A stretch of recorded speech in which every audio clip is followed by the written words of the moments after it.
Você quer saber mais sobre startups e empreendedorismo? Saber sobre a arte de tomar riscos e ter resiliência? YesCast. Vida e carreira das gerações Y e Z com Ana Paula Ornos. Olá, querido, querida. Bem-vindos ao YesCast, um podcast que abraça e entende os medos e dúvidas de sonhos da nova geração. Esse é um lugar de escuta, de troca, de acolhimento, o seu lugar de fala. E hoje eu tenho o prazer de conversar com Edson Rigonati, um empreendedor, investidor e também meu amigo. Edson trabalha na indústria de Venture Capital, investe em startups que têm grande potencial de crescimento. Sua história profissional começa no início dos anos 90, quando ele ainda cultivava um cabelão. Pode não parecer, mas ele tocava numa banda de thrash metal, a Sacred Curse. O grupo fez sucesso entre os apreciadores do estilo, chegou a lançar disco e fez excursão pela Europa. Kurt Cobain, do Nirvana, era fã da banda. Foi depois do rock que Edson descobriu o universo de Venture Capital. No início da carreira, foi fazer MBA na Universidade de Columbia, nos Estados Unidos. Voltou ao Brasil na época da privatização da Telebrás para abrir a Lucent, que ao lado da Netscape era uma das pioneiras da internet. Conta que a empresa foi do 0 ao bilhão e do $1 bilhão ao 0, num espaço de 4 anos, o que trouxe muitos aprendizados. Dedicou-se a montar a Endeavor a pedido do Beto Sicupira, da 3G. Foi ali que se apaixonou pela mentoria de empresas e pelo Venture Capital. Em 2008, fundou a Astela, onde apoia os empreendedores da concepção à expansão. É um prazer, Edson, ter você aqui com a gente no YesCast. Obrigado por aceitar o convite. É uma honra, adorei a introdução. O Kurt Cobain não era nosso fã, a gente provavelmente foi a única banda que ele escutou aqui no Brasil e mencionou a gente. Não, sucesso absoluto. Sorte de principiante. Sorte de principiante, não, talento, é talento. E a gente se conheceu lá na Endeavor, não vamos falar quanto tempo atrás, né, Edson? Você era uma menina ainda. É, isso, mas você ainda não tinha mais o cabelão.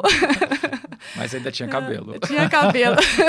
E a gente se conheceu fazendo mentoria lá na Endeavor. E eu fico pensando, eu não sabia desse seu lado musical, né? Fiquei sabendo aqui no nosso bate-papo pro podcast. E nós viemos a nos reencontrar no elevador do prédio lá, que a gente tem escritório.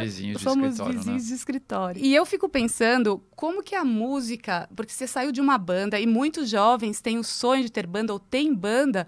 Mas fica com aquela dúvida profissional, né? Será que eu estou me dispersando? O que tem em comum da música e investimentos? Assim, você vê alguma conexão dessas suas duas trajetórias? Nossa, tem tudo a ver, Ana. E a gente usa muito essa analogia, né? Do mundo da música e o mundo do Venture Capital. Um fundo de Venture Capital é como se fosse uma gravadora. A gente tem que ficar conhecendo centenas, milhares de potenciais músicos para escolher quem a gente vai gravar. E de todos aqueles que a gente grava, só tem um que consegue o disco de ouro, né? Que no nosso mundo a gente chama de unicórnio. Então, muitas semelhanças. Além disso, assim, coisas que me foram muito úteis. Aprender essa coisa de treinar, né? Porque quando você é músico, você treina 10, 15 horas. E o mundo do empreendedorismo é muito parecido. E essa coisa de banda, né? Ou seja, o que é cuidar de uma banda e uma startup nada mais é do que uma banda, né? Um grupo que sai aí pelo mundo, viajando, excursionando, tentando criar um negócio grande. Então, muito parecido. Que tem que estar em equipe, harmonicamente, trabalhando para conseguir um resultado em conjunto, né? Nem sempre é muito harmônico, né? E você é o Kurt do mercado? Eu sou mais o David Grohl. E o que faz uma Venture Capital, então? Para quem não conhece, e quais são as fases do investimento para um jovem que queira abrir uma startup, né? Então, o que ele tem que saber das fases de investimentos e o que uma Venture Capital faz? Bem legal. A jornada do empreendedor, hoje a gente divide ela em mais ou menos 7 etapas, né? É como subir o Monte Everest. De cada 1.000 pessoas que chegam em Katmandu, no aeroporto, que é quando o empreendedor lança a empresa, só 100 chegam no Basecamp, 25 no P1, 12 no P2, 6, 3, 1 no topo da montanha, 1 vira unicórnio, né? Então, de cada 1.000 meninas só tem uma Anitta, de cada 1.000 meninos só tem um Neymar, de cada 1.000 escritores só tem um Paulo Coelho e assim por diante. Então, essa é um pouquinho da estatística e os fundos de Venture Capital são como Sherpas. E tem Sherpas especializados para cada etapa da jornada. Então, tem fundos que estão lá no comecinho da jornada, que são os anjos, as aceleradoras. Aí depois vem os fundos como o da Astela, né, que estão ali no Basecamp esperando as empresas já um pouquinho já madura, com produto, com vendas para começar a escalar. E os fundos de late stage que estão lá na frente esperando para levar a empresa até o IPO. Você vai desde o apoio da ideia até a expansão. É isso que eu vi, a missão da Astela. O que é que você busca numa pessoa que está empreendendo, numa empresa, quando você vai selecionar essa empresa nesse funil? Esse funil desanima, Edson? Eu estou colocando outra pergunta, mas eu achei ali as etapas tão difíceis ali de chegar ao topo. O que é que você busca? O que que o jovem precisa ter para conseguir chegar nesse topo? Eu acho que precisa de talento, né? Então, assim como o esporte, como a música, você precisa de 10 mil horas. Não dá para você falar assim, eu quero ser músico e no dia seguinte, antes de aprender a tocar um instrumento, você achar que você vai virar um sucesso, né? Você precisa passar anos treinando, a tal das 10 mil horas, até que você possa se lançar no mercado e ter uma chance de subir a montanha. Então, assim, o que a gente busca primordialmente são essas 10 mil horas. Essas pessoas, o empreendedor, a empreendedora, tem 10 mil horas nesse tipo de desafio. Ou seja, não basta ter talento, mas precisa também ter a dedicação, o desenvolvimento e o treinamento de 10 mil horas. Precisa conhecer de produto, o que é criar um produto, o que é vender, o que é cuidar de gente, né? Porque uma startup é um desafio sociológico. Começa com 5 pessoas, deu certo, vira uma tribo com 50 pessoas, deu certo, vira uma vila com 300 pessoas, uma cidade com 1.000, uma nação com 10 mil. Então, são alguns fundamentos que são imprescindíveis para você conseguir chegar lá. Produto, marketing e vendas, gostar muito de gente e gostar muito de falar com investidores como eu. Isso é fácil, né? São muitos desenvolvimentos que a pessoa precisa percorrer. Você recomenda que comece a fase da carreira primeiro numa empresa ou numa startup e depois empreenda? Tenha uma sequência, uma prioridade assim, de decisão e escolha, uma vez que precisa ter essas fases, esse treinamento de 10 mil horas? Não tem uma regra, mas tem alguns padrões. Então, assim, vamos pegar o padrão mais atípico, o Mark Zuckerberg, né, que lançou o Facebook, acho que com 21, 22 anos. O que é importante os jovens saberem dessa história? O Mark Zuckerberg, ele programava desde os 13. E o Facebook, acho, se eu não me engano, foi a 6ª ou 7ª coisa que ele lançou. Olha só. Né? Então, assim, ele já tinha as 10 mil horas. Ele era jovem, mas tinha as 10 mil horas. Então, o empreendedor jovem, ele tem que ter alguma coisa antes, né? Então, assim, tem que vir de algum hobby, tem que vir de alguma coisa. E se ele não tem essas 10 mil horas com 20, 21 anos, então sim, melhor coisa é ir para o mercado, trabalhar numa startup, se desenvolver nas 10 mil horas e aí resolver empreender. Tem algum atalho, aquilo que você aperta 2x, assim, acelera? Hoje a gente usa tanto para ouvir rápido. Nem o chat GPT resolve. Não tem. Não tem como. E você contou da Lucent, né? Que foi aí uma experiência, a sua experiência com a internet, e que foi do 0 a 1 bilhão, maravilhoso, e depois do bilhão ao 0. Eu imagino o nível de alegria, euforia e frustração quando o projeto terminou. Como é que você lida com a frustração no seu dia a dia, em negócios que você toma risco, precisa ter resiliência para se manter, saber a hora de sair, precisa de muito equilíbrio emocional e treinamento psicológico ali para conseguir sair na hora certa, aguentar o negócio que ainda não é a hora, se estiver dando errado. Como que você lida com esse treinamento emocional na sua vida? Hoje é mais fácil, e até no papel de investidor é mais fácil, porque a gente lida com vários empreendedores de uma vez. Então, para a gente é bem mais fácil tomar risco. Para o empreendedor, para a empreendedora, que aquela é a única coisa da vida, é muito difícil, né? Então, eu brinco que uma startup é como um relacionamento, é como uma namorada ou um namorado. Não é fácil quando não dá certo, né? E aí a gente tem que passar algumas vezes por esse tipo de experiência para a gente poder ganhar resiliência para construir relacionamentos mais longevos. Uma empresa é a mesma coisa, né? Então, acho que a coisa mais imprescindível é a gente aprender a lidar com o erro e com a velocidade do aprendizado, porque são as duas matérias-primas do dia a dia. Sim, aceitar que o erro existe, se perdoar, seguir em frente e conseguir ali ter um aprendizado a partir dali para fazer melhor, né? É difícil a gente se perdoar, né? É difícil, é difícil. Talvez seja por isso, né, que a gente fica parado ali nos erros e não vai adiante, Exato. Né? Não se movimenta. E os jovens hoje querem muito, a nova geração quer muito trabalhar em startups. é um mercado assim sedutor, né? Conta um pouquinho do que você entende da sedução das startups, por que ela seduz tanto e o que as empresas que são mais tradicionais precisam fazer para conseguir atrair esses talentos competindo com as startups, né? Com todo esse glamour que o mercado de empreendedorismo e startups oferece à nova geração. Super desafio para todo mundo.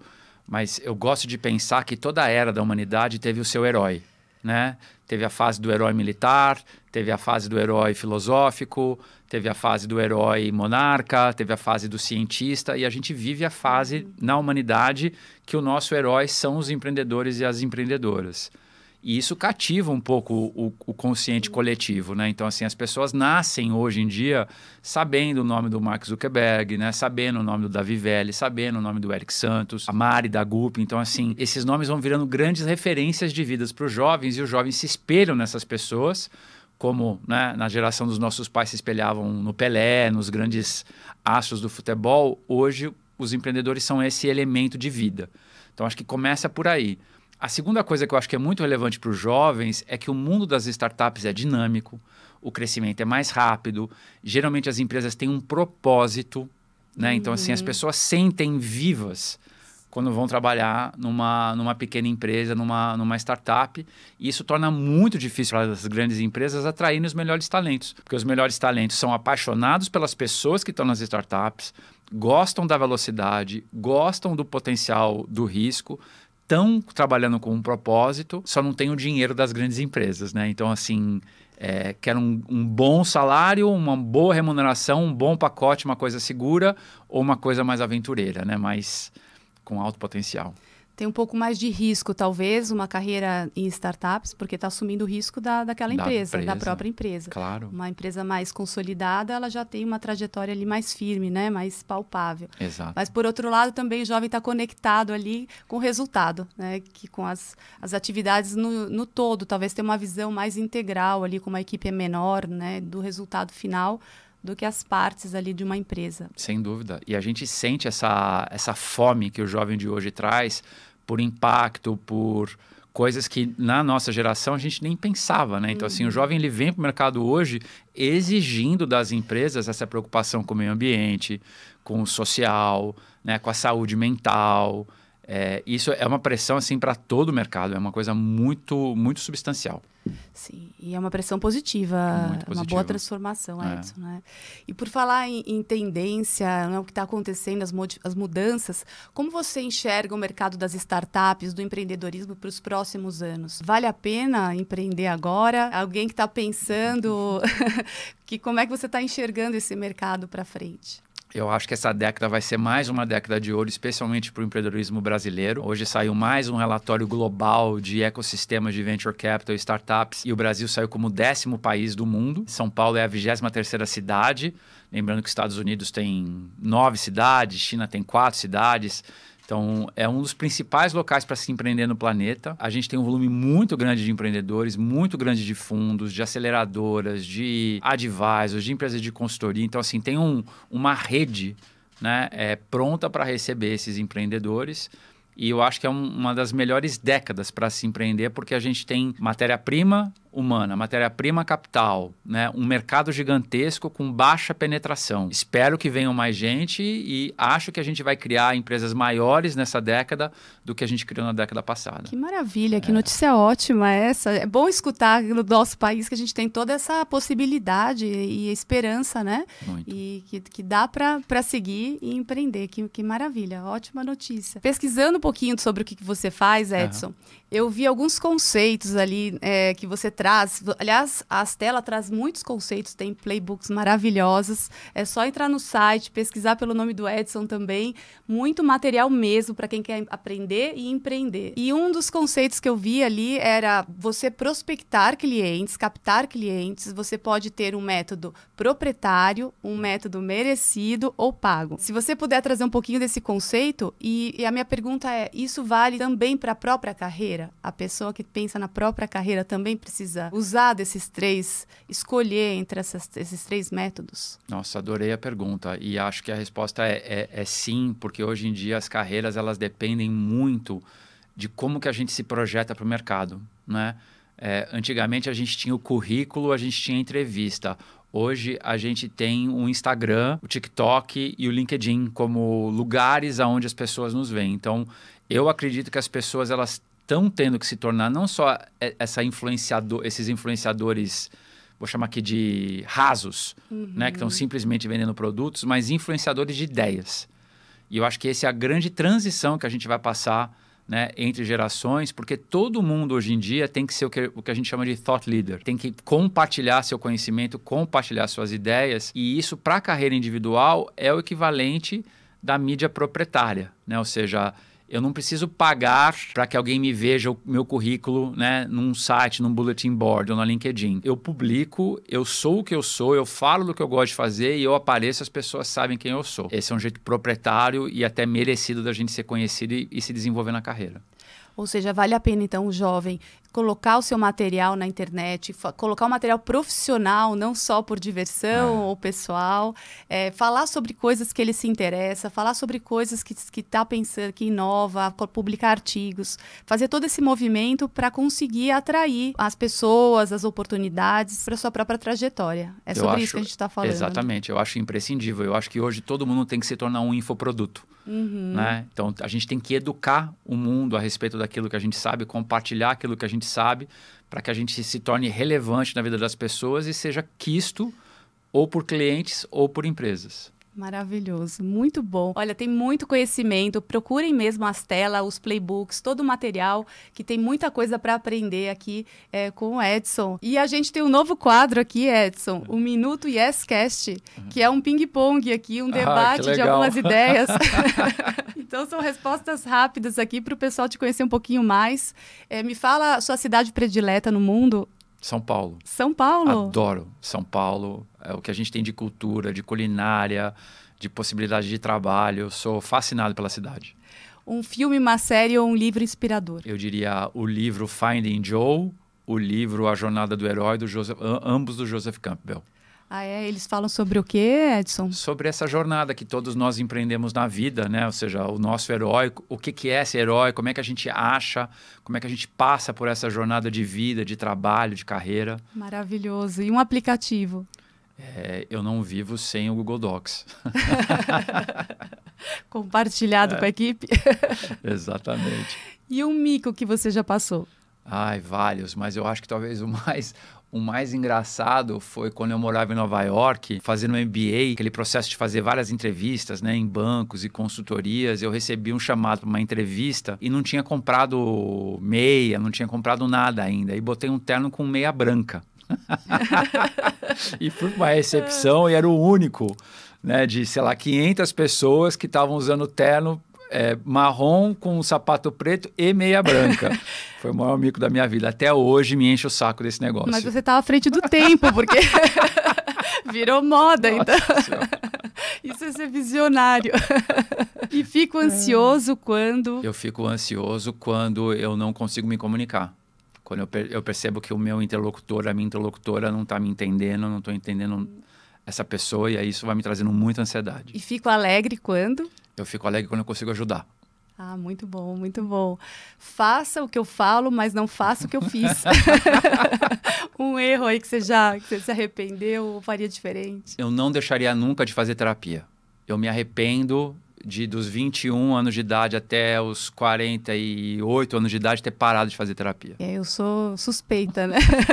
Faço atendimento psicológico e também faço terapia. Então, acredito super nisso, né? E um grande acerto. Ter filho. Acho que a Nicole e o Enzo, para mim, assim, mudaram a minha vida e são assim, o espelho das coisas que eu tenho que melhorar todos os dias. Todo mundo tem que ter filho. Muito bom.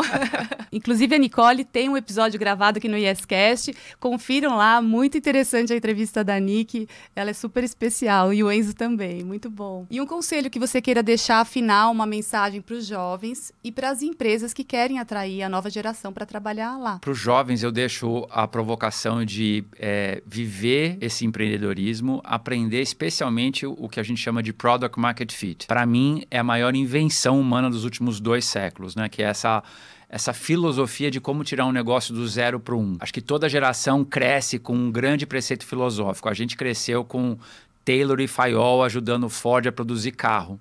né, a nossa geração, a nossa era vai deixar um legado do Product Market Fit. Então, os empreendedores têm que entender e viver essa nova realidade daqui para frente. E as grandes empresas têm que aprender a receber as pessoas que estão preparadas para criar os produtos do futuro, né? E não inovar e deixar as pessoas errarem, que eu acho que é o que falta nas grandes empresas. Dar espaço para o erro, para poder ter o espaço da inovação. Exatamente. Muito bom. Obrigada, Edson. Maravilhosa entrevista. Um prazer te receber aqui. E se você se inspirou com a história do Edson Rigonati, curta o nosso episódio, compartilhe com os amigos e inscreva-se no nosso canal. Ana Paula Hornos e YesCast no YouTube e no Spotify. Até o próximo episódio. Até lá.